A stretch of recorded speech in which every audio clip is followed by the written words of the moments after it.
नमस्कार. श्री गणेशाय नमः. अ,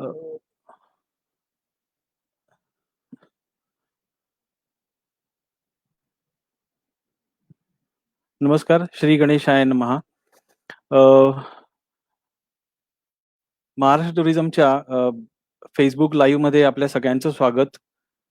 महाराष्ट्रामधून अष्टविनायक यात्रेच्या संदर्भात अ, आज आपल्यासमोर मी राजन जोशी प्रेझेंटेशन देतो आहे. अष्टविनायक टूरची संपूर्ण माहिती आपल्याला देणार आहे. त्याचबरोबर अष्टविनायक टूरमध्ये असलेल्या अ, ज्या ठिकाणांना आपण भेटी देऊ शकतो त्याच्याबद्दलही माहिती देणार आहे. तर मी आता माझ्या ह्या डिस्क्रिप्शनला सुरुवात करतोय. तुमच्या ज्या काही सूचना असतील किंवा कमेंट्स असतील किंवा काही क्वेशन्स असतील ते तुम्ही कमेंट बॉक्समध्ये टाकत राहा. त्याची उत्तरं मी सगळ्यात शेवट नंतर आपल्याला देणारच आहे. अ, वसुदैव कुटुंबकम हे भारताचं एक मूळ सूत्र आहे, जे आपल्या सगळ्यांनाच माहिती आहे. आपण एक कुटुंब म्हणून ह्या विश्वाकडे पाहतो आणि जेव्हा आपण ह्या कुटुंबाकडे पाहत असतो, त्यावेळेला आपल्याला हे संपूर्ण कुटुंबासाठी एक घर असावं लागतं. तर ते जे घर आहे, विश्वाचं जे देवघर आहे, ते म्हणजे भारत आहे. सो या वसुधैव कुटुंबकम मधल्या कुटुंबातलं जे देवघर आहे, ते भारत आहे. आणि भारतामधल्याच एका अविभाज्य घटकातून म्हणजे महाराष्ट्रातून मी अ, आपल्या सगळ्यांनाच अष्टविनायकचं दर्शन घडवून आणणार आहे. तर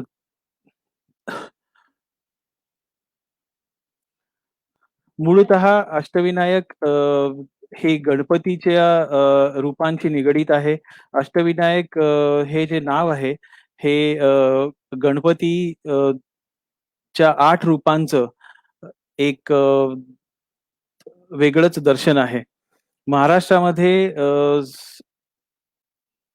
महाराष्ट्रामध्ये गणपतीची 8 वेगवेगळी ठिकाणं आहेत आणि त्या 8 ठिकाणांचं मिळून हे एक टूर ह्या स्वरूपामध्ये किंवा एक सहल या स्वरूपामध्ये आपण कायम आत्तापर्यंत ऐकलं असेल किंवा आतापर्यंत आपण दर्शन केलं असेल. तर ह्याच्यामधली सगळ्यात एक महत्त्वाची गोष्ट आहे, जी आजच्या टायटलमध्ये तुम्ही बघू शकत असाल, ती म्हणजे शास्त्रोक्त अष्टविनायक. आता शास्त्रोक्त अष्टविनायक हे आपण असं का म्हणतो आहोत, याचं कारण पहिल्यांदा सांगतो, की ज्यावेळेला आपण एखादी पूजा करतो किंवा ज्यावेळेला आपण एखादा संकल्प मानतो किंवा आपण एखादं आपल्या देवळात जाऊन आपण जेव्हा एखादं कार्य करत असतो, तेव्हा त्याच्यासाठी काही सिक्वेन्स असतो. त्याच्यासाठी लागणाऱ्या काही गोष्टी असतात, ज्या आपल्याला एका पद्धतीमध्ये करायच्या असतात. तर शास्त्रोक्त याचा अर्थ असा आहे, की आपण एखाद्या शास्त्रानुसार, एखाद्या नियमानुसार ह्या गणपतींचं दर्शन घ्यायचं असेल. याचा अर्थ असा आहे, की ज्या मूळ संकल्पनेनुसार आता आपण अष्टविनायकचं दर्शन घेतो, त्याच्यामध्ये बरेच वेळेला असं होतं, की आपली यात्रा मुंबईवरनं जर सुरू होणार असेल, तर ती मुंबईतल्या जवळच्या देवळांचं दर्शन घेत अष्टविनायक ह्या दिशेने जाते आणि परत दुसऱ्या वाटेने ती बऱ्याच वेळेला परत येते. तर तसं न करता ह्याच्यामध्ये एक प्रॉपर सिक्वेन्स आहे, जो आपण फॉलो करावा आणि जो शास्त्रानुसार सांगितलेला आहे. तर त्याची माहिती आपण आता इथे करून घेणार आहोत. त्याच्यामध्ये आपण सगळेच जण जाणता, की गणपती ही विद्येची देवता आहे, संकटांचं हरण करणारी देवता आहे आणि ह्याच देवतेचं स्मरण करताना किंवा ह्या देवतेचं दर्शन करताना त्याच्यामध्ये काय सिक्वेन्स फॉलो करावा, ह्याचे पर्टिक्युलर काही गोष्टी ठरलेल्या आहेत अष्टविनायकच्या सिक्वेन्समध्ये. त्या मी सगळ्यात पहिल्यांदा आपल्यासमोर मांडतो आहे. तर सगळ्यात प्रथम जे दर्शन आपल्याला घ्यायचं असतं अष्टविनायकमध्ये ते आहे मोरगाव. मोरेश्वर ह्या नावाने प्रसिद्ध असलेलं गणपतीचं मंदिर. सिद्धटेक हा त्याच्यानंतर येणारा गणपतीचं दर्शनाचं मंदिर आहे, जे आपल्याला घ्यायचं असेल. त्याच्यानंतर तिसरा गणपती आहे तो म्हणजे पालीचा, बल्लाळेश्वर. त्याच्यानंतर पुढचा गणपती आहे तो महडचा, अ, वरदविनायक. त्याच्यानंतर जो गणपती आहे तो आहे थेऊरचा आणि त्याच्यानंतर पुढे गणपती जो असणार आहे तो लेण्याद्रीचा. लेण्याद्रीचा गणपती झाल्यानंतर ओझर आणि मग रांजणगाव आणि मग पुन्हा मोरगाव. सो हा जो सिक्वेन्स आहे तो अष्टविनायक या सिक्वेन्स मधला शास्त्रोक्त सिक्वेन्स म्हटला जातो. त्याच्यामध्ये सुरुवात मोरगावपासून होते आणि शेवटही आपल्याला मोरगावच्या दर्शनाने करायचा असतो. त्यामुळे प्रत्येकाने ज्यावेळेला आपण आता ह्याच्या पुढे आता आपल्याकडे कोरोनाचं संकट आहे. पण कोरोना गेल्यानंतर जेव्हा आपण आपल्या यात्रांना किंवा टूरना सुरुवात करू, तेव्हा मला सगळ्यांना सांगावसं वाटतं आहे, की प्रत्येकाने आपल्या टूरची सुरुवात ह्यापुढे अष्टविनायकच्या यात्रेपासून करावी. 22 ऑगस्ट महिन्यामध्ये गणपती येणार आहेत. तर गणपतीची प्रतिष्ठापना प्रत्येकाने आपापल्या घरी करा. त्याच्यानंतर त्याची शास्त्रोक्त पूजा आपण करणार आहोत आणि विसर्जन झाल्यानंतर जसा गणपती आपल्यापासून आपलं संकट दूर करून घेऊन जाईल, म्हणजे करोना आपल्यामधून गेलेला असेल आणि आपल्या टुरिझमच्या ऍक्टिव्हिटीजना पुन्हा आपण सुरुवात करू, त्यावेळेला सगळ्यात पहिल्यांदा आपण अष्टविनायक यात्रेपासून सुरुवात करावी आणि ते सुद्धा शास्त्रोक्त अष्टविनायकांनी सुरुवात करावी. या असं आवाहन मी सगळ्यांना करतो आहे. तर जसं आता मी सांगितलं त्याप्रमाणे अष्टविनायक यात्रेमध्ये सगळ्यात पहिल्यांदी मोरगाव हे गणपतीचं स्थान आहे. ज्या स्थानी आपण पहिल्यांदा दर्शनाला जातो. त्याच्यामध्ये मोरगाव हे जे ठिकाण आहे, ते पुण्यापासून 55 किलोमीटरवरती आहे. तर आजच्या ह्या माहितीमध्ये मी सांगताना 8 गणपतींची वेगवेगळी माहिती तर सांगणारच आहे. त्याचबरोबर त्याचं जवळपासची ठिकाणं कुठली आहेत तेही सांगेन. शहरांपासून असलेली अंतरही सांगेन आणि त्याच्यानंतर त्या यात्रेला तुम्ही कुठल्या-कुठल्या ठिकाणांवरनं सुरुवात करू शकता आणि ती कशी तुम्हाला सफल करता येईल ह्याच्याबद्दलची पण माहिती मी तुम्हाला देणार आहे. तर जसं सांगितलं त्याप्रमाणे मोरगाव हे पुण्यापासून 55 किलोमीटर अंतरावरती आहे. जेजुरी ह्या गावापासून ते जवळ आहे. सो आपण ज्यावेळेला यात्रा सुरू करू, त्यावेळेला आपल्याला जर आपण ही यात्रा मुंबईतनं सुरू करत असू, तर त्यावेळेला आपण सगळ्यात पहिल्यांदा मोरगावला जाणार, मोरगावचं दर्शन घेणार. दर्शनाची सुरुवात किंवा कुठल्याही पूजेची सुरुवात ही नॉर्मली आपण संकल्प करून करत असतो. त्यामुळे मोरगाव ह्या गणपतीचं दर्शन घेताना आपण संकल्प करावा. त्या ठिकाणी गणपतीला आवाहन करावं, की आम्ही जी यात्रा अष्टविनायकची योजली आहे, ती पूर्ण करून त्याच्यामध्ये कुठलंही विघ्न येणार नाही असा आशीर्वाद दे आणि आम्ही अष्टविनायकची यात्रा पूर्ण करून परत मुरगावच्या दर्शनाला येऊ. अशा पद्धतीने ती यात्रा सफल करण्यासाठी आपण सगळ्यांनी आव्हान करायचं असेल आणि त्याच्यानंतर मोरगावचं दर्शन घेऊन मग त्या ठिकाणून पुढच्या गणपतीला आपण जाणार आहोत. मोरगावचा गणपती जो आहे तो डाव्या सोंडेचा गणपती आहे. या गणपतीची जी कथा सांगितली जाते, त्या कथेमध्ये ज्यावेळेला विष्णूनी ह्या ठिकाणी पूजा केली होती आणि ज्याच्यातून गणपतीनी दर्शन देऊन त्या ठिकाणी त्याचं वास्तव्य निर्माण केलं होतं. तर ह्याच देवळामध्ये आपल्याला वेगवेगळ्या मूर्ती बघायला मिळतात. ज्याच्यामध्ये विष्णू आहे, ब्रह्मा आहे, शंकराची मूर्ती सुद्धा आहे आणि ह्याच देवळामध्ये गणेशाचं पहिलं वास्तव्य मानलं जातं. आपण ज्या इतिहासाला मानतो किंवा जे लोकांना माहीत आहे त्याप्रमाणे गणेश ही शंकर आणि पार्वतीचा पुत्र ह्या स्वरूपातच आपण आतापर्यंत पाहिलेलं आहे. पण गणपतीचं अस्तित्व हे ब्रह्मानी विश्व तयार करण्यापासून आहे आणि त्यामुळे शंकर पार्वतीचा पुत्र जरी तो असला, तरी सुद्धा त्याच्यामध्ये ह्या वेगवेगळ्या रूपामध्ये त्याची पूजा मांडली जाते. त्याच्यामधलं पृथ्वीवरचं हे सगळ्यात पहिलं स्थान मानलं जातं, की ज्या ठिकाणी मोरगावला गणेशानी ब्रह्मा आणि विष्णू यांच्या सांगण्यावरून त्या ठिकाणी आपलं वास्तव्य तयार केलं आणि त्याचमध्ये ह्या स्थानाचा निर्माण झाला. अ, विष्णूच्या कानातून तयार झालेले मधू आणि कैटभ ह्या दैत्यांना मारण्यासाठी ज्यावेळेला विष्णूंनी पूजा बांधली होती, त्या पूजेचं हे स्थान आहे. त्यामुळे या स्थानाचं अतिशय महत्त्व आहे. तर त्यासाठीच हे आद्य स्थान मानलं जातं, ज्या ठिकाणी गणपती हा मोरावरती विराजमान आहे. तर ह्या स्थानाचं दर्शन घेऊन आपण पुढे दर्शनाला सुरुवात करतो. त्याच्यानंतरचा जो गणपती आहे तो आहे सिद्धटेक, जो तिथून पुढे थोड्याच अंतरावरती आहे. दौंड नावाचं गाव आपल्या सगळ्यांना माहिती असेल. त्यामुळे अष्टविनायकची यात्रा सुरू करताना जसं आपण बघतो आहोत, की मोरगाव हे स्थान सगळ्यात पहिलं आहे. तर यात्रा सुरू करण्यासाठी सगळ्यात जवळची ठिकाणं जी आहेत त्याच्यामध्ये मुंबई, पुणा हे नक्कीच मध्यवर्ती ठिकाण असेल. त्याचबरोबर सोलापूर हेही एक ठिकाण आहे, की ज्या ठिकाणावरून आपल्याला ही यात्रा सुरू करणं सहज शक्य आहे. कारण मोरगाव हे त्या दृष्टीने मग सेंट्रलाइज लोकेशनवरती येत आहे. त्याचप्रमाणे दुसरा आपण जो गणपती बघतो आहोत त्याच्यामधला जो गणपती आहे तो सिद्धटेकचा गणपती आहे. सिद्धटेकचा गणपती जो आहे तो उजव्या सोंडेचा गणपती आहे आणि त्या ठिकाणी अ, अ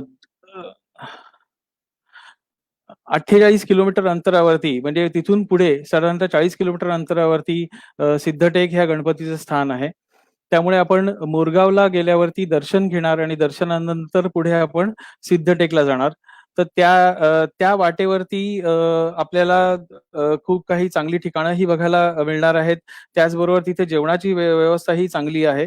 आणि राहायच्या सोयी सुद्धा जेजुरीसारख्या ठिकाणी किंवा पुण्यासारख्या ठिकाणी आपल्याला उपलब्ध आहेत.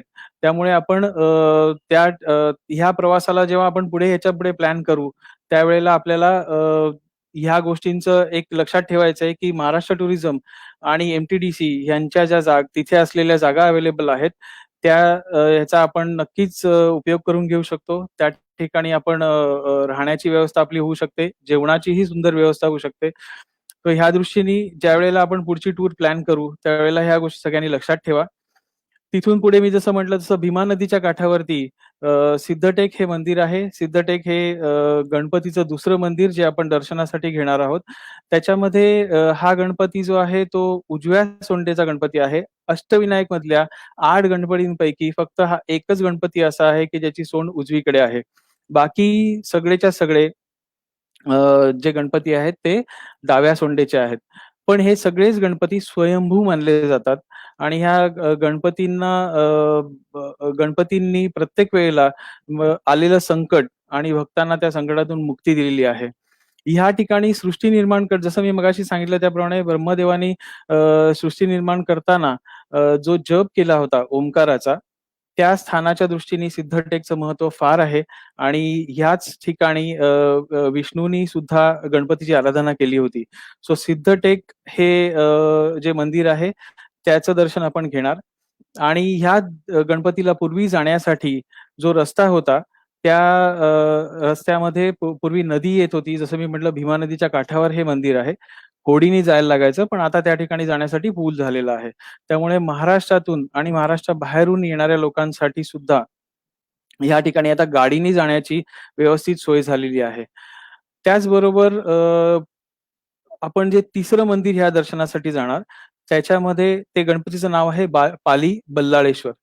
आता जसं इतर आतापर्यंत ज्यांनी अष्टविनायकची यात्रा केली आहे, त्या लोकांना माहीत असेल, की अष्टविनायकची यात्रा करताना त्यातलं जे अंतर आहे किंवा ज्या डेस्टिनेशन्सवरती आपण एका ठिकाणाहून दुसरीकडे जातो, त्याच्यासाठी लागणारा जो वेळ आहे, त्याप्रमाणे ह्या सिक्वेन्समध्ये शास्त्रोक्त अष्टविनायकमध्ये सगळ्यात मोठा प्रश्न येतो तो म्हणजे वेळेचा आणि त्याच्याबरोबर आपण बाकी ज्या गोष्टी बघणार त्याचा. त्यामुळे 2 दर्शन झाल्यानंतर म्हणजे मोरगाव आणि सिद्धटेक हे दर्शन झाल्यानंतर आपल्याला पालीला म्हणजे मुंबईच्या दिशेने परत यायचं आहे जवळ-जवळ 100 किलोमीटर मागे. सिक्वेन्स मधला हा तिसरा गणपतीचं देऊळ आहे, ज्या ठिकाणी शास्त्रोक्त पद्धतीने दर्शन घेताना या तिसऱ्या ठिकाणी आपल्याला यायचं असतं. त्यावेळेला आपण सगळेजण नक्कीच लोणावळ्याजवळ च्या ठिकाणी वास्तव्य करू शकता. त्या ठिकाणी सुद्धा महाराष्ट्र टुरिझम आणि एम-टी-डी-सी यांची राहण्याची उत्तम सोय अवेलेबल आहे. त्याचबरोबर ह्या भागामध्ये आपल्याला वेगवेगळे ॲग्रो टुरिझम्स ही बघायला मिळतील, ज्या ठिकाणी आपण त्याचा वास्तव्याचा आनंद घेऊ शकता. त्याचबरोबर या ठिकाणी चांगले होमस्टे अवेलेबल आहेत. ह्यांचाही राहण्यासाठी आपण उपयोग करून घेऊ शकता. बल्लाळेश्वर हे जे स्थान आहे ते कोकणातल्या म्हणजे रायगड जिल्ह्यामध्ये ज्यावेळेला आपण मुंबईकडे येतो, त्या दिशेला खोपोलीपासून जवळ अंतर आहे. साधारणतः 1 तासाच्या अंतरावरती खोपोलीपासून आपल्याला प्रवास करून जायचा असेल आणि त्या ठिकाणी हे गणपतीचं स्थान आहे. या स्थानाच्या ह्या स्थानाची जी माहिती आहे त्याच्यामध्ये बल्लाळ नावाच्या एक मुलगा होता आणि ज्याच्या भक्ती रूपातनं ह्या पर्टिक्युलर ठिकाणी गणपतीची स्थापना झालेली आहे किंवा गणपतीने स्वयंभू दर्शन दिलेलं आहे. याच ठिकाणी असलेला जो गणपतीच्या देवळाच्या मागे असलेला डोंगर आहे, तोही त्याच रूपात आपल्याला बघता येतो आणि ह्या सगळ्याच देवळांचं जीर्णोद्धार जो आहे, तो पेशवे काळामध्ये जास्ती करून झालेला आहे, की पेशवे हे गणपतीचे भक्त मानले जात होते आणि त्यांनी वेगवेगळ्या ठिकाणी गणपतीच्या मूर्तींची किंवा त्यांच्या देवळांचं बऱ्यापैकी त्यावेळेला जीर्णोद्धार केला होता. तर त्यातून ह्या देवळाचं जे आपल्याला बांधकाम बघायला मिळतं किंवा ह्या देवळात असलेल्या ज्या काही गोष्टी बघायला मिळतात, त्याच्यामध्ये कुठे ना कुठेतरी त्या कामाचाही एक टच आपल्याला पाहायला मिळतो. सो ज्यावेळेला आपण अशी काही ठिकाणं बघत असतो, त्यावेळेला त्याच्याबरोबर असलेल्या ऐतिहासिक गोष्टींची माहिती घेणं सुद्धा फार महत्वाचं आहे आणि त्याच्या जवळपास असलेल्या ज्या गोष्टी आहेत, त्याही आपल्याला त्यामुळे चांगल्या पद्धतीने समजतात. तर ह्याचबरोबर ह्या गणपतीच्या दर्शनानंतरचं जे स्थान आहे, ते आहे महड चा गणपती म्हणजे वरद विनायक.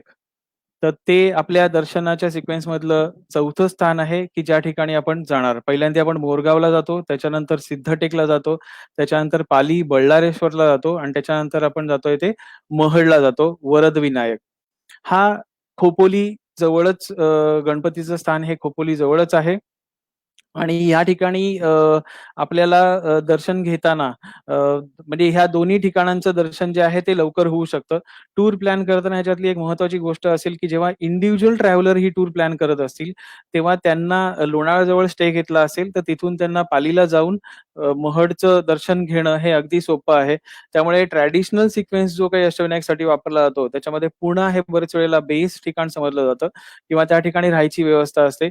तर त्याच्याऐवजी आता तुम्हाला ह्या सिक्वेन्समध्ये एखाद वेळी बदल करावा लागेल. जर तुम्ही शास्त्रोक्त अष्टविनायक ह्या टूरसाठी जात असाल, तर त्यावेळेला शक्यतो लोणावळा हे ठिकाण तुमच्या स्टेसाठी असेल, तर तुम्हाला सकाळी लवकरच्या वेळेमध्ये ही 2 दर्शनं घेता येतात आणि ती घेऊन मग आपल्याला पुढच्या दर्शनासाठी जाता येणं सहज शक्य आहे. लोणावळ्याजवळ सुद्धा जेवणाची व्यवस्था ज्या आहेत त्या अतिशय सुंदर आहेत. राहायची व्यवस्था जसं मी सांगितलं त्याप्रमाणे एम-टी-डी-सीचे कार्ला केव्हच्या जवळ ऑलरेडी हॉटेल्स आहेत. ॲग्रो टुरिझमचे वेगवेगळे सेंटर्स आहेत. सो ज्यावेळेला आपण टूर प्लॅन करू, त्यावेळेला आपण ह्याची काळजी घेऊ शकतो किंवा आता ह्या लॉकडाऊनच्या काळानंतर जेव्हा आपण बाहेर पडणार आहोत, तेव्हा आपल्याला गणपतीचं दर्शन सुद्धा होईल आणि त्याचबरोबर एक वेगळ्या प्रकारचा आनंद निसर्गाचा घेता येईल. तर अशा दृष्टीने ॲग्रो टुरिझम या विषयाकडे जरी आपण त्याच्यामध्ये लक्ष दिलं, तर नक्कीच आपल्या टूरमध्ये आपल्याला वेगळ्या प्रकारचा फ्लेवर आणता येईल. पण एवढं लक्षात घ्यायचं आहे, की आपण देवदर्शनाच्या टूरला जातोय, त्यामुळे त्याच्यातले काही नियम आणि त्यातल्या काही गोष्टी ह्या आपल्याला नक्कीच पाळायला हव्यात. ते झाल्यानंतर आपण लोणावळ्यावरनं जेव्हा म्हणजे परत जेव्हा वरदविनायकचं दर्शन घेऊन आपण पुढे जाऊ, त्याच वेळेला आपल्याला पुढचा जो गणपती आहे, तो म्हणजे अष्टविनायकमधला चिंतामणी नावाचा गणपती आहे थेऊर जवळ. ह्या गणपतीच्या दर्शनाला जायचं आहे. सो सिक्वेन्स वाईज आता हे 5वं गणपतीचं दर्शन असेल जे आपण घेणार आहोत. त्याच्यामध्ये ब हे अंतर साधारणतः एक 100 किलोमीटरच्या वर जाईल आणि त्याच्यामध्ये पुणे शहर क्रॉस करून आपण पुन्हा सोलापूरच्या रस्त्यावरती असू. चिंतामणी हा जो गणपती आहे तो पुण्यापासून 22 किलोमीटर आहे. म्हणजे पुणा शहराच्या पुढे परत सोलापूर हायवेवरती आपल्याला जायचं आहे आणि त्या दिशेने तिथे गेल्यानंतर आपण चिंतामणी गणपतीचं दर्शन घेऊ शकतो, जो सिक्वेन्समधला 5वा गणपती आहे. याचप्रमाणे ह्या गणपतीपासून जे पुढचं गणपतीचं दर्शन आपल्याला घ्यायचं असेल ते म्हणजे अ, गिरिधात्मक गणपती तो आहे लेण्याद्रीचा. म्हणजे ह्या ठिकाणाहून पुढे आपल्याला जवळ-जवळ पुढे 150 किलोमीटरचं अंतर कापून जायचं आहे. त्यामुळे शास्त्रोक्त अष्टविनायक करताना ह्या टूरमध्ये इतर कुठल्या ठिकाणांना ॲड करण्याच्या आधी म्हणजे अष्टविनायकच्या 8 गणपती आणि परत मोरगावला यायच्या 9व्या गणपतीच्या मध्ये कुठल्याही सिक्वेन्सला ॲड करण्याच्या आधी आपण आपल्या अंतराची काळजी योग्य पद्धतीने घेतलेली असली पाहिजे. पूर्ण अष्टविनायकची शास्त्रोक्त पद्धतीने यात्रा ही 1400 किलोमीटर पर्यंत जाते, जी 3 दिवसात आपल्याला कव्हर करायची असते. त्यामुळे जेव्हा आपण पाली आणि महड ह्याचं दर्शन घेऊन निघू, त्याच्यानंतर आपण चिंतामणी ह्या गणपतीचं दर्शन घेऊ थेऊरला. त्यावेळेला टोटल 100 किलोमीटरचं अंतर क्रॉस करून गेलेलो असणार आहे. दर्शनाची वेळ ही कन्सिडर करता आणि आता लॉकडाऊन नंतर घ्यायला लागणाऱ्या सगळ्या काळजींच्या दृष्टीने विचार करता आपल्याला लेण्याद्री ह्या देवळापर्यंत जायचं आहे, ज्या ठिकाणी परत राहायची व्यवस्था चांगली आहे. ज्या ठिकाणी एम-टी-डी-सी आणि म्हणजे जवळच्या भागात मंचर किंवा लेण्याद्री, ओझर ह्या भागामध्ये ऑलरेडी एम-टी-डी-सीचे हॉटेल्स आहेत, महाराष्ट्र टुरिझमचे सेंटर्स आहेत. त्याप्रमाणे आपल्याला त्या ठिकाणी राहायची योग्य जागा निवडता येईल. तिथेही सुंदर ॲग्रो टुरिझमचे सेंटर्स आहेत, ज्या ठिकाणी आपण राहू शकतो. सो लेण्याद्री हे आपलं पुढचं स्थान असेल, जे 6व्या गणपतीचं दर्शन आपण घेणार आहोत. आणि हे गणपतीचं दर्शन घेताना एक गोष्ट लक्षात ठेवायची आहे आपल्याला, की लेण्याद्रीला चढून जायचंय आपल्याला. 300 पायऱ्या कमीत कमी 321 पायऱ्या ह्या देवळाच्या दर्शनाला जाताना आपल्याला पार करून जायचं असेल. त्यामुळे शक्यतो हे दर्शन लवकर सकाळी घ्यावं किंवा संध्याकाळी उशिरा घ्यावं. संध्याकाळी 8 वाजेपर्यंत हे मंदिर उघडं असतं. त्याच्या आत हे दर्शन घेऊन आपल्याला खाली यायचं आहे. तो आपण आपल्या स्टॅमिनाप्रमाणे, आपल्या स्ट्रेंथप्रमाणे या गोष्टीचं प्लॅनिंग करावं आणि शक्यतो हे दर्शन सकाळी झालं लवकर तर उत्तम आहे. याचबरोबर ह्याच्यामध्ये एक महत्त्वाची गोष्ट आहे, जी आत्तापर्यंत अष्टविनायकच्या यात्रेमध्ये आपल्याला पाहायला मिळालेली नसणार आहे. अष्टविनायकची यात्रा करताना लेण्याद्री ह्या मंदिराच्या इतिहासामध्ये एक विशेष गोष्ट अशी आहे, की ही जी मूर्ती आहे, किंवा ही जे गणपतीचं स्वयंभू रूप आहे, जे त्या गुहेमध्ये आपल्याला पाहायला मिळेल, त्याच्यामध्ये त्या स्ट्रक्चरमध्ये तुम्हाला सोंड आणि गणपतीचा चेहरा हा व्यवस्थित स्ट्रक्चरमध्ये दिसत नाही. याचं एक कारण असं सांगितलं जातं, की लेण्याद्री ह्या देवळापासून 40 किलोमीटर अंतरावरती मंचर ह्या गावाजवळ अजून एक ठिकाण आहे आणि ज्या ठिकाणी वडगाव ओशिंबे नावाचं गाव आहे. त्या ठिकाणी अष्टविनायक मधल्या लेण्याद्रीचं अर्धपीठ आहे, असं सांगितलं जातं. ह्या गावाजवळ गणपतीचं अजून एक देऊळ आहे, जे पेशवेकालीन त्याचा जीर्णोद्धार झालेला आहे आणि त्या ठिकाणी तुम्हाला फक्त गणपतीचा चेहरा आणि गणपतीची सोंड पाहायला मिळते. जी कथा आपण गणपतीच्या जन्माची म्हणून ऐकतो, त्याच्यामधला हा सगळ्यात महत्वाचा भाग आहे, की पार्वतींनी आपल्या शरीराचा मळ काढून गणपतीची मूर्तीची तयार केली आणि ती केल्यानंतर जेव्हा शंकर भगवानांनी त्याचं त्रिशूळाने डोकं उडवलं होतं, त्याच्यानंतर हत्तीचा चेहरा त्याला लावला गेला. तर त्या स्वरूपातलं कुठेतरी ह्या कथेशी कनेक्शन असणारं एक गोष्ट ह्या ठिकाणी आपल्याला पाहायला मिळते, की ह्या जागेवरती वडगाव ओशिंबेला फक्त गणपतीचा चेहरा आहे आणि सोंड आहे. तिथे 70 पायऱ्या आहेत, ज्या चढून आपल्याला जायच्या असतात आणि तिथून पुढे गेल्यानंतर म्हणजे थोडक्यात जेव्हा लेण्याद्रीला आपण जाऊ, त्यावेळेला वडगाव ओशिंबीला दर्शन आधी घ्यावं आणि त्याच्यानंतर आपण लेण्याद्रीला पुढे जाणार आहोत.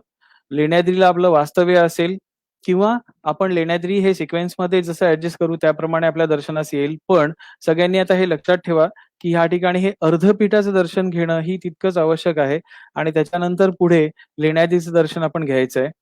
300 पायऱ्या चढून जाऊन ह्या लेण्याद्रीच्या मंदिरामध्ये आपल्याला जी स्वयंभू मूर्ती बघायला मिळते, ती लेण्यांमध्ये आहे. म्हणजे ती दगडावर कोरलेली आहे किंवा कोरलेल्या स्वरूपात ती उत्पन्न झालेली आहे. ह्या गणपतीला आपल्याला प्रदक्षिणा घालता येत नाहीत. त्यामुळे अष्टविनायक मधला हा एकच मंदिर असं आहे, की ज्या ठिकाणी गणपतीला आपल्याला प्रदक्षिणा घालता येत नाही. पण बाकी सगळ्या ठिकाणी म्हणजे इव्हन आपण अर्धपीठ जे मी म्हणतोय, त्या ठिकाणी सुद्धा आपल्याला गणपतीला प्रदक्षिणा घालता येईल. हे आत्तापर्यंतच्या अष्टविनायकच्या टूरमध्ये ॲड झालेलं नाही. त्यामुळे कृपया जे लोकं अष्टविनायकची टूर घेऊन जात असतील किंवा इव्हन इंडिव्हिज्युअल ट्रॅव्हलर्स जे अष्टविनायकच्या टूरला प्लॅन करत असतील, त्यांनी नक्की ह्या गणपतीचं दर्शन सुद्धा घ्यावं आणि मग पुढे लेण्याद्रीच्या दर्शनाला जावं. लेण्याद्रीचं दर्शन झाल्यानंतर जो पुढचा गणपती आहे 7वा तो आहे ओझरचा. ओझरचा गणपती जो आहे तो गणपती हा लेण्याद्रीपासून साधारणतः 20 किलोमीटर अंतरावरती आहे. त्यामुळे ह्या दोन्ही गणपती दर्शन मागोमाग आपल्याला घेता येतं. ओझरच्या जवळ सुद्धा राहण्याची व्यवस्था खूप सुंदर आहे. त्या ठिकाणी सुद्धा आपण नक्कीच वास्तव्याचा विचार करू शकतो. दोन्हीकडे जेवणाची व्यवस्था पण चांगली आहे. त्यामुळे त्या दोन्ही ठिकाणांचाही विचार करायला काही हरकत नाही. ओझर हा जो गणपती आहे, ह्या ठिकाणी चिमाजी अप्पा यांचं जे इंग्रजांबरोबर युद्ध झालं होतं, त्याच्यानंतर म्हणजे वसईच्या युद्धाचा ज्यांना इतिहास माहीत आहे, त्या युद्धानंतर या मंदिराचा जीर्णोद्धार केला गेला अशी कथा आहे. त्याप्रमाणे ह्या गणपतीचं एक वेगळं महत्त्व आहे, जो आपल्याला पश्चिम म्हणजे कोकणातनं किंवा समुद्रावरनं, वसईवरनं जेव्हा किंवा कल्याणवरनं ज्यावेळेला आपण ह्या ठिकाणी हरिश्चंद्रगडाच्या साईडला किंवा जुन्नर साईडला चढून वर येतो, तेव्हा येणारं हे पहिलं मंदिर आहे. इतिहासानुसार पूर्वीच्या काळामध्ये पेशवे जे व्यापार करत होते, कारण त्यावेळेला मुंबई हे बेट नव्हतं. त्यावेळेला कल्याण हे बंदर आणि दुसरं म्हणजे वसई ह्या 2 बंदरांचा विशेषतः वापर केला जायचा. तिथून येणारं सगळं सामान हे जुन्नर मार्गे किंवा लोणावळा भीमाशंकर मार्गे हे पुण्याकडे नेलं जायचं आणि त्यावेळेला हा रूट जो आहे तो प्रचलित होता. त्यामुळे ह्या युद्धानंतर जेव्हा त्याच्यात त्यांना विजय मिळाला, त्याच्यानंतर त्यांनी ह्या मंदिराचं जीर्णोद्धार केलाय असा उल्लेख आहे. त्यामुळे ह्या सगळ्या डेस्टिनेशन्सला एक ऐतिहासिक टच आहे. तोही प्रत्येकाने पाहावा नक्कीच. आणि हे ह्या सगळ्या तिथे आपण जेव्हा जात असतो त्यावेळेला तिथल्या जवळच्या लोकेशनची माहिती आणि त्याचबरोबर तिथे आपल्याला मिळणारे वेगवेगळ्या गोष्टींच्या जे काही दर्शनं आहेत ती योग्य पद्धतीने घ्यावीत.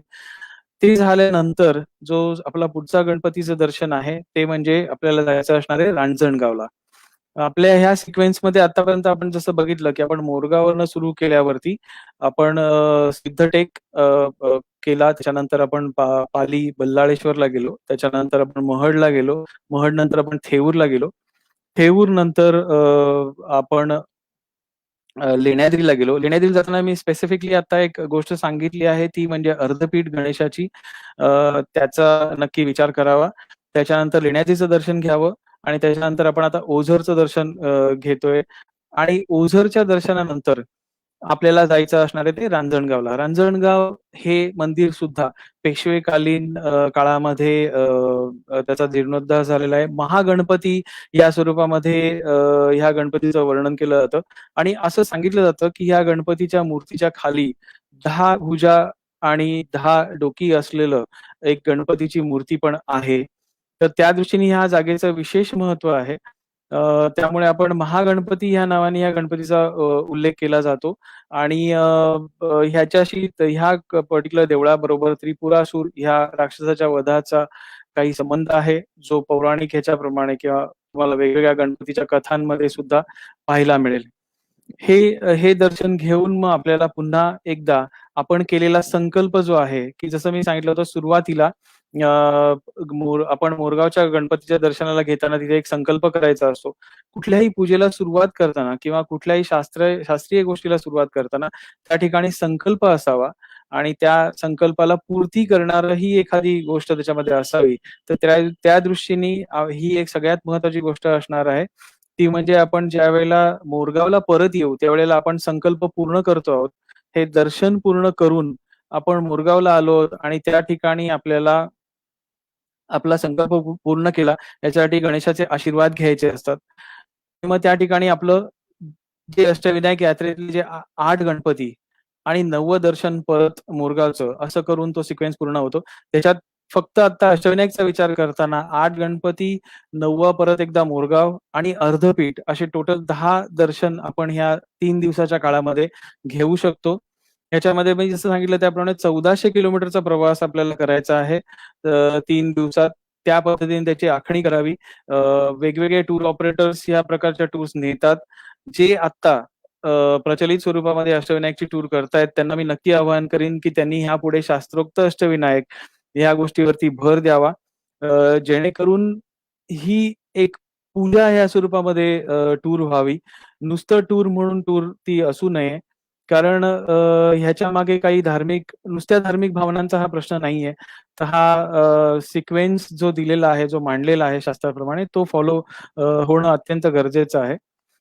याचबरोबर या सगळ्याच ठिकाणी ज्या जवळपासची जी ठिकाणं आहेत त्यांचा एक प्रामुख्याने उल्लेख करेन, की जो आपण आपल्या टूरमध्ये जर आपण इन्कॉर्पोरेट त्या करू शकलात, तर ते जास्त आनंदाचं होईल किंवा एखाद वेळी ही टूरची आयटिनरी 4 दिवसाची करावी आणि त्याच्यामध्ये अजून काही ठिकाणं नक्कीच आपल्याला वाढवता आली, तर त्यांचं वाढ आपण करावी. त्याप्रमाणे जेजुरी हे एक स्थान आहे, जे मोरगावच्या जवळ आहे. जी लोकं पुणा आणि मुंबईकडून जातात, त्यांना जेजुरी हे स्थान पहिल्यांदी लागेल. पण आपण आपल्या सिक्वेन्समध्ये मोरगाव करत असल्यामुळे त्या जेजुरीला एक तर आपण आदल्या दिवशी जाऊन राहावं, त्यावेळेला जेजुरीचं दर्शन घ्यावं. पण जेजुरी ॲड करताना एक विशेष गोष्ट लक्षात ठेवायची आहे, कारण जेजुरीलाही 300 पायऱ्या आहेत. त्या चढून आपण परत आपल्याला अर्धपीठच्या 70 पायऱ्या चढायच्या आहेत आणि पुढे लेण्याद्रीच्या 321 पायऱ्या चढायच्या आहेत. तर त्यामुळे आपल्या वयाचा, आपल्या स्टॅमिनाचा विचार करावा आणि त्याप्रमाणे जेजुरी हे ठिकाण त्याच्यामध्ये राहण्यासाठी नक्की इन्क्लूड करा. पण दर्शनाचं इन्क्लूड करताना नक्की या गोष्टीवरती विचार करावा. याचबरोबर लोणावळ्याजवळ जेव्हा आपण वास्तव्य करत असतो, त्यावेळेला लोणावळ्याच्या जवळ अजून एक गणपतीचं स्थान आहे, जे जागृत स्थान म्हणूनच मानलं जातं. जे तुम्हाला लोणावळा आणि खंडाळ्याच्या मध्ये खंडाळा स्टेशनपासून 4 किलोमीटर अंतरावरती आहे आणि त्या ठिकाणी तुम्ही अगदी जागृत गणपतीचं देऊळ कुठे आहे विचारलं, तरी सुद्धा तुम्हाला लोकं सांगतील विनायक या नावानेच ते देवळाचं स्थान प्रसिद्ध आहे. त्याचंही दर्शन घ्यायला हरकत नाही. त्याचप्रमाणे लोणावळ्याच्या जवळ स्वामी समर्थांचा मठ आहे, जो आपण आपल्या टूरमध्ये इन्क्लूड करू शकता. ज्या मठाची महती जागृत स्थानामध्ये येते. ज्यावेळेला आपण अशा तऱ्हेच्या टूर्स करत असतो, तेव्हा ह्या टूरमध्ये जेव्हा अशी काही अजून ॲडिशनल आयटिनरी देता आली, तर टूर ऑपरेटर्सनी नक्की या गोष्टीचा विचार करावा. जेणेकरून लांबून येणाऱ्या भक्तांना म्हणजे जे आज महाराष्ट्रातनं टूर करतायत किंवा महाराष्ट्रातनं दर्शन घेतायत, त्यांना तर हे सगळी ठिकाणं एखाद वेळी ऐकून माहिती असतील किंवा ह्या ठिकाणी ते एकटे जाऊ पण शकतील. पण जी लोकं आज महाराष्ट्रात बाहेरून येतायत, त्यांच्यासाठी नक्कीच ही गोष्ट महत्त्वाची असेल, की त्यांनी वेगवेगळ्या ठिकाणांचं त्यांचं या एकाच टूरमध्ये बऱ्याच गोष्टी इन्कॉर्पोरेट झाल्यामुळे त्यांना फायदा मिळेल. त्याचबरोबर आपल्या टुरिझममध्ये ज्यावेळेला आपण वाढ करतो आहोत किंवा त्याच्यासाठी प्रयत्न करतो आहोत, तेव्हा ह्याच्यामध्ये ह्याही गोष्टींचा विचार व्हावा, की आपण टिपिकली हॉटेलमध्ये राहतोच किंवा त्यातल्या सगळ्या सोयी-सुविधा यांचा उपभोग घेतच असतो. त्याचबरोबर ह्या ठिकाणांचं एक वेगळेपण जे महाराष्ट्राचं वेगळेपण म्हणून आपल्याला दाखवता येईल, त्याच्यामध्ये ॲग्रो टुरिझम किंवा होमस्टे या गोष्टींना जर आपण त्याच्यात प्राधान्य देऊ शकलो, तर आपल्याला डेफिनेटली हॉटेल्स बरोबर सुद्धा या वेगवेगळ्या अकोमोडेशनचा लोकांना आस्वाद देता येईल. त्यातून वेगवेगळ्या जेवणांच्या किंवा इतर खाण्याच्या ज्या काही आपल्याकडे सोयी उपलब्ध आहेत, त्याचाही आनंद आपल्या पर्यटकांना देऊ शकतो. जी लोकं महाराष्ट्राच्या बाहेरून येतात किंवा भारताबाहेरून येतात, त्यांच्यासाठी संस्कृतीचं उत्तम दर्शन करण्याची ही एक संधी पण असेल, की जेणेकरून आपण त्या लोकांपर्यंत आपल्या ह्याच्यातलं फक्त आपण नुसतं देवदर्शन ह्या स्वरूपानेच ते करत नाही आहोत. तर त्याची योग्य ती माहिती पण देतो आहोत. त्याचबरोबर इतर ज्या काही फॅसिलिटीज महाराष्ट्र टुरिझमच्या आहेत किंवा या संपूर्ण टुरिझम विश्वात काम करणाऱ्या लोकांनी बनवलेल्या आहेत, त्यांचाही आस्वाद आपल्याला नक्कीच देता येईल. त्या दृष्टीने ह्याचा विचार व्हावा आणि ह्याप्रमाणे अजूनही काही ठिकाणांना आपण ॲड करू शकतो, याची प्रत्येकाने नोंद घ्यावी. त्याचप्रमाणे चिंचवडजवळ मोरया गोस्वामी नावाने प्रसिद्ध असलेलं गणपतीचंच मंदिर, की ज्याचा संबंध मोरगाव ह्या मंदिराशीच आहे. त्या मंदिराचाही समाविष्ट आपण जर ह्या दर्शनांमध्ये करू शकलो, तर नक्कीच अजून एका चांगल्या स्थानाचा आपल्याला ह्या ठिकाणी दर्शनाचा लाभ लोकांना देता येईल.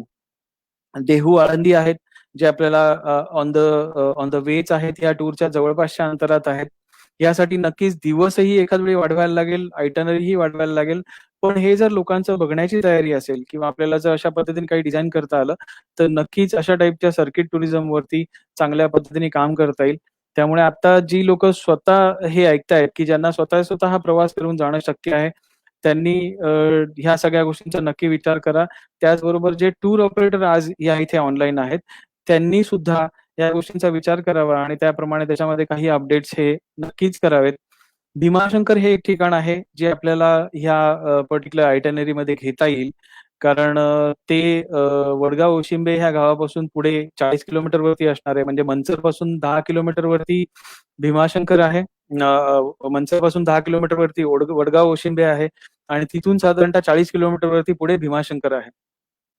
भीमाशंकरला सुद्धा आपण पर्यटकांना नेत असतो तेव्हा हे लक्षात ठेवायचंय, की जर आपण आयटिनरीमध्ये जेजुरी घेतलं असेल आणि आपण जर वडगाव ओशिंबे आणि लेण्याद्री करणार असू, तर टोटल आपण ह्या गणेश भक्तांना 300 पायऱ्या, परत 321 आणि 70 पायऱ्या हे चढवतोय. भीमाशंकरला 50 पायऱ्या उतराव्या लागतात आणि परत 50 पायऱ्या चढून यायचं आहे.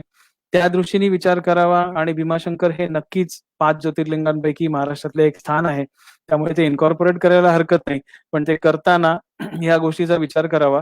भीमाशंकर हे एक अभयारण्य सुद्धा आहे. त्यामुळे ह्याच्यात जर आयटिनरी मॉडिफाय करता आली किंवा ह्याच्यात जर काही वाढ करता आली, तर ह्याच्याजवळ जी चांगली ठिकाणं आहेत राहण्याची, त्याच्यामध्ये बोरगिरी आहे. त्याचबरोबर भीमाशंकरला सुद्धा चांगली राहण्याची सोय आता ऑलरेडी झालेली आहे. तिथे होमस्टेही अवेलेबल आहेत. तर अशा टाइपचे जे काही अकोमोडेशन्स आपण आपल्या टूरमधल्या लोकांना देऊ शकलो, तर त्याचा नक्कीच वेगळ्या पद्धतीने या पूर्ण टुरिझम ह्याच्यामध्ये फायदा होणार आहे. तर त्या ठिकाणांचा विचार व्हावा आणि त्याच्यानंतर जेव्हा आपण परत येतो, त्यावेळेला आपल्याकडे मोरगावच्या जवळ जसं मी म्हटलं तसं जेजुरी आहे. त्याच मार्गावरनं मुंबईकडे परत येताना आपल्याला दत्त मंदिर एक पाहायला मिळतं आणि त्याच ठिकाणी एक पुरातन शंकराचं मंदिर सुद्धा आहे. जे दत्त मंदिर एकमुखी दत्त या नावाने प्रसिद्ध आहे. त्या ठिकाणी दर्शन घ्यावं आणि त्याच्यानंतर म्हणजे पुरंदरच्या किल्ल्याच्या जवळपासच्या अंतरामध्ये आपल्याला या 2 ठिकाणांचं दर्शन घेता येईल. आणि तिकडनं केतकावळेला बालाजी मंदिर आहे, प्रति बालाजी. याचंही दर्शन आपल्याला घेता येणं शक्य आहे. सो ह्या पूर्ण रूटवरती, या पूर्ण आयटिनरीवरती बरीच देवळं आहेत, बरीच स्थानं आहेत.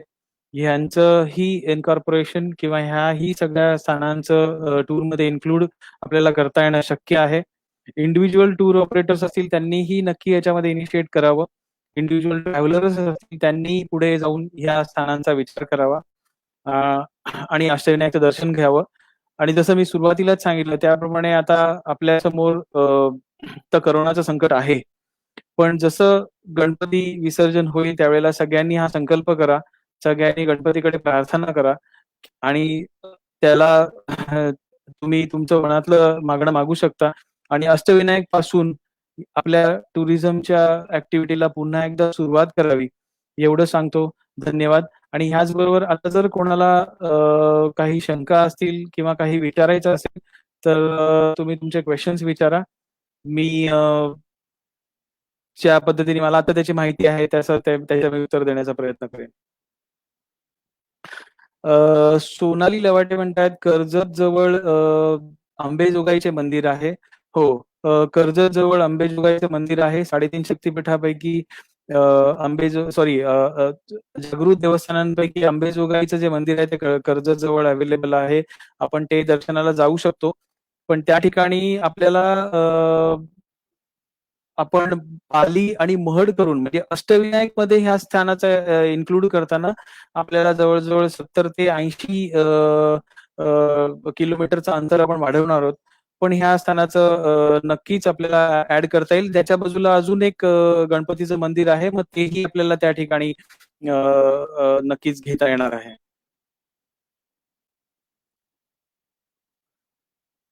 ओके. वन लाईन आयटिनरी हवी आहे ज्ञानेश काळे यांना. तर ती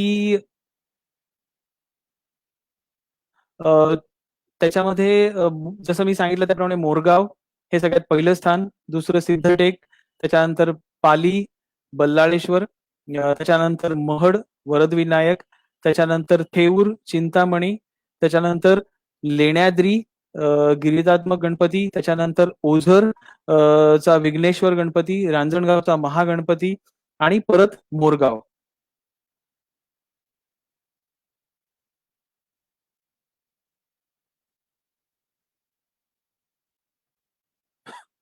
ओके. लक्ष्मी राजीव येवलेकर यांनी विचारलंय, की आयडियल आयटिनरी काय आहे, जेणेकरून ही प्लेसेस कव्हर करता येऊ शकतात? ह्याच्यामध्ये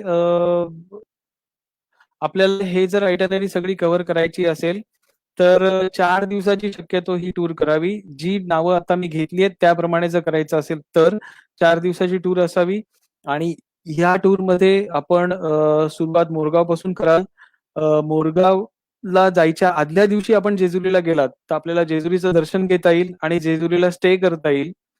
मोरगाव हे सकाळी दर्शनाला जाऊन त्याच्यानंतर सिद्धटेक करून आणि आपण संध्याकाळी लोणावळ्यात येऊन स्टे करावा.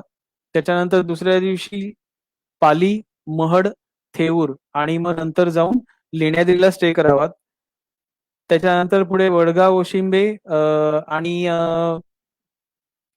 ओझर हे दर्शन घेऊन रांजणगावला जाऊन मोरगावचं दर्शन घेऊन आपण परत यावं.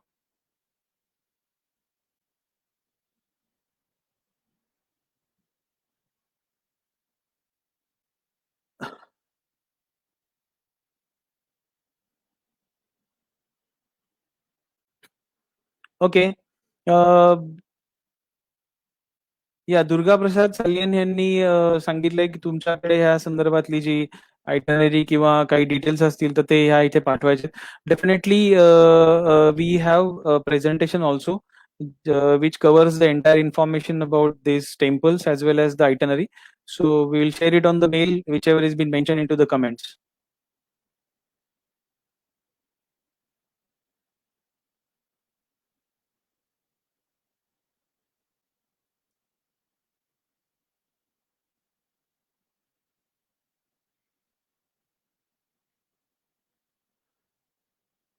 ओके. कोणाला काही अजून क्वेरीज आहेत किंवा काही विचारायचं आहे?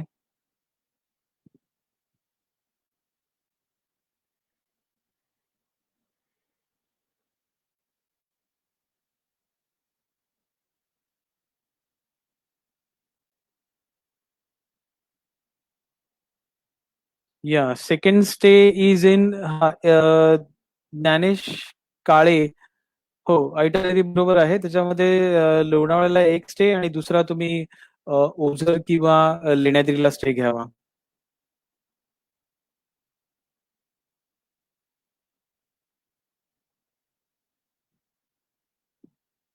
ओके.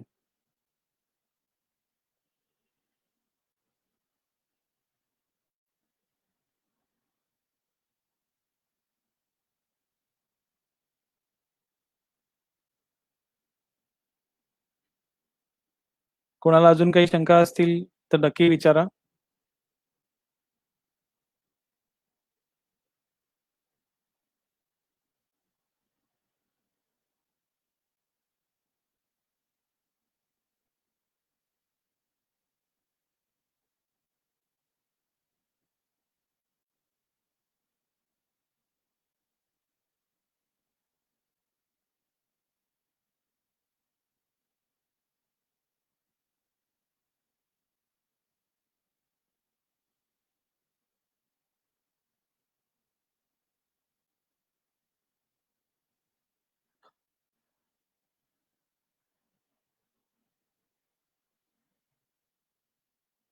येस.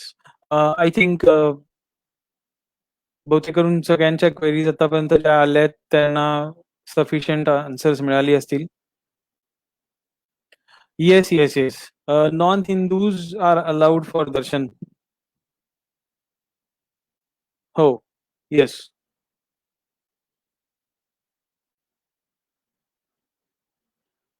हो, नॉन-हिंदूजना अलाउड आहे. तसं आत्तापर्यंत त्याच्यामध्ये असा कुठलाही नियम नाही. पण नक्कीच जसं मी आधी पण सांगितलंय, उल्लेख केलाय त्याप्रमाणे आपण त्याच्यासाठी लागणारे जे पूजेचे नियम आहेत किंवा दर्शनाचे नियम ह्याचं पालन नक्की करावं. बाकी त्याच्यामध्ये कुठलीही कंडिशन नाही.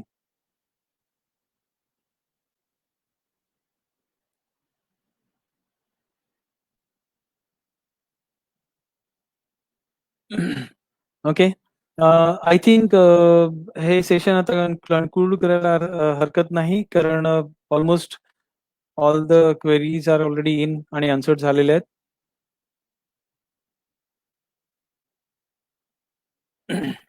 Okay. Thank you very much for listening and giving the feedback. Thank you. Thank you very much.